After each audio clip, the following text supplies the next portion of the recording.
ಇದೆ ಇವತ್ತು ಕೊಯ್ತಾ ಇದೀವಿ ಒಪ್ಪಂದಕ್ಕೆ. 10-20 ವರ್ಷದಿಂದ ಅವರಿಗೆ ಭಾಗ ಆಗಿರೋದು ಸರ್ಕಾರದ್ದು ಒಂದ್ ಪೊಸಿಷನ್ ಅಲ್ಲಿ ಇರ್ತಾರೆ. 10-20 ವರ್ಷದಿಂದ ನೀರಿಲ್ದೆ ಇರೋ ಒಂದೇ ಒಂದ್ ಕಾರಣದಿಂದ ಅವರು ಬೆಳೆ ಇಟ್ಕೊಳಕ್ ಆಗಿರಲ್ಲ. ರಾಗಿ ಕೂಡ ಚೆಲ್ಕೊಳಕ್ ಆಗದೆ ಇರುವಂತ ಎಷ್ಟೋ ಪರಿಸ್ಥಿತಿಯಲ್ಲಿರುವಂತ ರೈತರನ್ನ ನೋಡಿ ಅವ್ರು ಒಂದ್ಸತಿ ಆದ್ರೂ ಅವ್ರ ಜಮೀನಿಗೆ ಬಂದಿದಾರಂತ. ಇವತ್ತು ನಮ್ಮ ಆಯ್ಕೆ ಪಟ್ಟಿಯಲ್ಲಿ ದೇವರಾಜರ ಆಯ್ಕೆ ಪಟ್ಟಿಯಲ್ಲಿ ಆಯ್ಕೆ ಆಗಿದ್ದಾರೆ. ಪಕ್ಕದಲ್ಲಿ ಕೆರೆನೂ ಇರೋದ್ರಿಂದ ನೀರ್ ಸಿಗುತ್ತೆ. ಈ ತರ ಎಷ್ಟೋ ರೈತರು 10 ವರ್ಷಗಳು 5 ವರ್ಷಗಳು ಇನ್ನೂ ಜಾಸ್ತಿ ವರ್ಷಗಳ ಕಾಲ ಸರ್ಕಾರದ ಒಂದು ಸವಲತ್ತು ನಮಗ್ ಸಿಗ್ಲಿ ಅಂತ ತಪಸ್ ಮಾಡಿರ್ತಾರೆ. ಅಂತ ಒಂದು ಅವಕಾಶ ಇವತ್ತು ಅವರಿಗೆ ಸಿಕ್ಕಿದೆ ಅಂದ್ರೆ ಇದನ್ನೊಂದು ಗೋಲ್ಡನ್ ಆಪರ್ಚುನಿಟಿ. ಅವ್ರಿಗೆ ಶಕ್ತಿ ಇರಲ್ಲ 5 ಲಕ್ಷ ವರೆಗೂ ದುಡ್ಡು ಖರ್ಚು ಮಾಡಿ ಬೋರು ಡ್ರಿಲ್ ಮಾಡಿ ಮತ್ತೆ ಪಂಪು ಮೋಟ್ರು ಮತ್ತೆ ಕರೆಂಟ್ ಕನೆಕ್ಷನ್ಸ್ ಇವೆಲ್ಲ ಕೊಡ್ಸ್ಕೊಳ್ಳುವಂತ ಅವ್ರದೇ ಆದ ಶಕ್ತಿ ಇರಲ್ಲ ಅಂತ ಅವ್ರಿಗೆ ಇದೊಂದು ಸರ್ಕಾರದಲ್ಲಿ ತುಂಬಾ ಮಹತ್ವಾಕಾಂಕ್ಷಿ ಯೋಜನೆ ಇದೆ. ಅದರಲ್ಲಿ ಆಯ್ಕೆ ಆಗಿರುವಂತ ಫಲಾನುಭವಿಗಳು ಅವ್ರದ್ದು ಜಾಗ ಇದೆ, ಮಕ್ಕಳೆಲ್ಲ ಅವರೇ ಸ್ವಂತ ದುಡಿಯುವಂತದ್ ಮಾಡ್ತಿದ್ರು. ಇವತ್ತು ಬೋರಲ್ಲಿ ನೀರ್ ಸಿಕ್ಕಿದ್ರೆ ಅವ್ರು ಇಲ್ಲೂ ಕೂಡ ಬೆಳೆ ಇಡ್ತಾರೆ, ಸ್ವಂತ ಉದ್ಯೋಗ ಮಾಡ್ತಾ ಇದ್ದಾನೆ ನೋಡಿ ಈ ವಯಸ್ಸು ಮಗ. ಆದ್ರೆ ಅವ್ರ ಜಮೀನ್ ಇದೆ ತುಂಬಾ ವರ್ಷಗಳ ಕಾಲ, ಆದ್ರೆ ಏನು ಬೆಳೆ ಇಡಕ್ ಆಗಿಲ್ಲ. ಸೊ ತಾಯಿ ಹೆಸರಲ್ಲಿ ಬೋರ್ವೆಲ್ ಡೀಲ್ ಮಾಡಿದ್ರು ನಮ್ಮ ಮುಖಂಡರು ಬಹಳ ವರ್ಷಗಳಿಂದ ಡೈರಿ ಸೊಸೈಟಿ ಅಧ್ಯಕ್ಷರಾಗಿದ್ರು ರಮಣಾರೆಡ್ಡಿ ಅವರು ಬಹಳ ವರ್ಷಗಳ ಕಾಲದಿಂದನೂ ಕೂಡ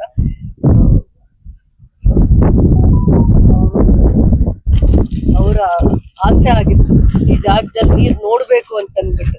ಇವತ್ತು ದೇವರು ಅದು ಒಂದು ಅವ್ರ ಆಸೆ ಏನಿದೆ, ಅವರು ಏನೆಲ್ಲ ಬಡವ್ರಿಗೆ ಸೇವೆ ಮಾಡಿದ್ದಾರೆ ಅದೊಂದು ಈಡೇರ್ಲಿ ಅಂತ ಹೇಳಿ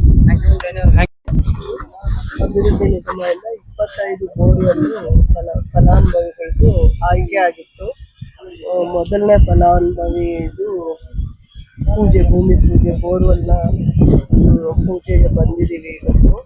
ಇದು 2 ವರ್ಷ 2023 ಮತ್ತೆ 24 ಮತ್ತೆ 2024-25 ಏನು ಆಯ್ಕೆ ಪಟ್ಟಿಯಲ್ಲಿ ದೇವರಾಜ ಅರಸು ಮತ್ತೆ ಹಿಂದುಳಿದ ವರ್ಗಗಳ ಅಭಿವೃದ್ಧಿಯಲ್ಲಿ ಆಯ್ಕೆ ಆಗಿರುವಂತ ಫಲಾನುಭವಿಗಳು ಇದು ಬೋರ್ವೆಲ್ ಡ್ರಿಲ್ ಮಾಡುವಂಥದ್ದು. ಇದಾದ್ಮೇಲೆ ಅಷ್ಟು ಜನ 25 ಜನದ್ದು ಹಿಂದೆಯಿಂದನೇ ಆಗುತ್ತೆ. ಒಂದು ಜಾಗದಲ್ಲಿ ಮಾತ್ರ ನಾವು ಬಂದಿದ್ದೀವಿ, ಅಧಿಕೃತವಾಗಿ ಪೂಜೆ ಬಂದಿದ್ದೀವಿ.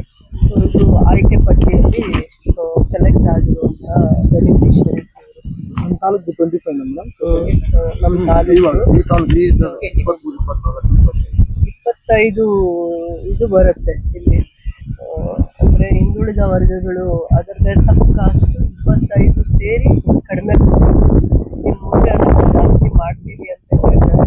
ಬಟ್ ಆಯ್ಕೆ ಆಗಿರೋರಿಗೆ ಇವತ್ತಿಂದ ಬೋರ್ವೆಲ್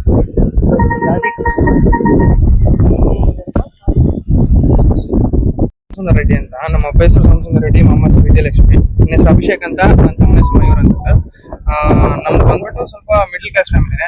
ಮೇಡಮ್ ಇದೆಲ್ಲ ಜಾಸ್ತಿ ಇದರಲ್ಲಿ ಹೆಲ್ಪ್ ಮಾಡಿದ್ದಾರೆ ನಮ್ಮ ಕಡೆಯಿಂದ. ಮೇಡಮ್ ತುಂಬಾ ಸಪೋರ್ಟ್ ಕೊಟ್ಟಿದ್ದಾರೆ ಸರ್, ತುಂಬಾ ಥ್ಯಾಂಕ್ಸ್ ಮೇಡಮ್ಗೆ. ಅಷ್ಟೇ ಸರ್, ಏನಿಲ್ಲ. ಮಾಡ್ಕೊಡ್ತೀವಿ ಸರ್, ತುಂಬಾ ಹೆಲ್ಪ್ ಮಾಡಿದ್ರು ಸರ್, ತುಂಬಾ ಹೆಲ್ಪ್ ಮಾಡಿದ್ದಾರೆ ಮೇಡಮ್ ಅವರು. ತುಂಬಾ ಥ್ಯಾಂಕ್ಸ್. ನಾವು ಮೇಡಮ್ ಪಕ್ಕದಲ್ಲಿ ಇದ್ಕೊಂಡು ಏನೋ ಒಂದು ಕೋಆಪರೇಟಿವ್ ಸೊಸೈಟಿಯಲ್ಲಿ ಕ್ಯಾಸಂಬಳ್ಳಿ ಇದರಲ್ಲಿ 30 ವರ್ಷದಿಂದ ಡೈರೆಕ್ಟರ್. ನನಗೆ ಬೇಡ ಅಂದ್ರೂ ಕೂಡ ನನಗೆ ಕರೆದು ಕೊಡ್ತಾ ಇದ್ದಾರೆ. ಅದು ಅಲ್ಲದೆ ನಮ್ಮೂರಿನಲ್ಲಿ BMC ಆಗಿದೆ, ಹಾಲು ಉತ್ಪಾದಕ ಸಹಕಾರ ಸಂಘ. ಒಂದು 2 ಕ್ಯಾನ್ ಕಳಿಸಿದ್ವು.